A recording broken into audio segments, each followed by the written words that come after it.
Hello everyone, আজকে আমরা অন্তর্বর্তীকালীন সরকারের প্রধান উপদেষ্টা ডক্টর মোহাম্মদ ইউনূস সম্পর্কে কিছু তথ্য নিয়ে আলোচনা করব। চলুন তাহলে শুরু করি।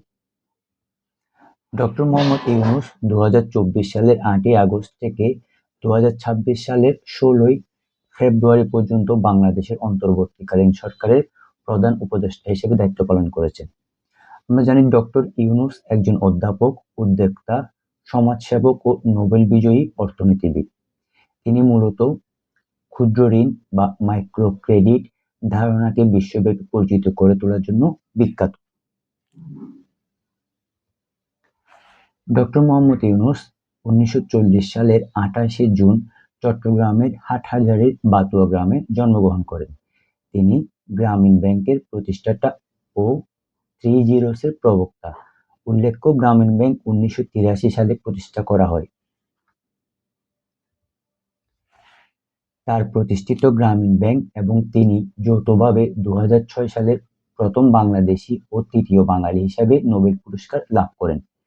মূলত তিনি একা নোবেল পুরস্কার লাভ করেননি, তিনি এবং তার প্রতিষ্ঠান গ্রামীণ ব্যাংক যৌথভাবে 2006 সালে এই নোবেল পুরস্কার লাভ করেন। নোবেল পুরস্কার ছাড়াও তিনি 2009 সালে প্রেসিডেন্সিয়াল মেডেল ও ফ্রিডম, 2010 সালে কংগ্রেসশনাল গোল্ড মেডেল, 2014 সালে সল্ট ট্রি অফ পিস, 2021 সালে অলিম্পিক লরেল পুরস্কার সহ অসংখ্য জাতীয় ও আন্তর্জাতিক সম্মাননায় ভূষিত হয়েছেন। 2024 সালে বিশ্বের সবচেয়ে প্রভাবশালী 500 জন মুসলিম তালিকায় তার নাম উঠে আসে এবং 2025 সালে টাইম ম্যাগাজিনের বিশ্বের 100 জন প্রভাবশালী ব্যক্তির তালিকায় তার নাম স্থান পায়। এই দুটা তথ্য খুবই গুরুত্বপূর্ণ।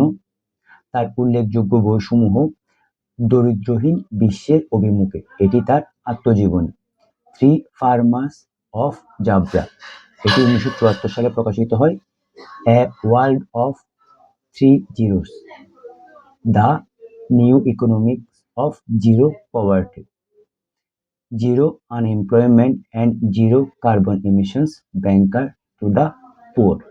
এগুলো ছিল তার বিখ্যাত কিছু বই। আশা করি সবাই এই তথ্যগুলো পড়বেন এবং আপনাদের সবার জন্য শুভকামনা রইল। ধন্যবাদ সবাই।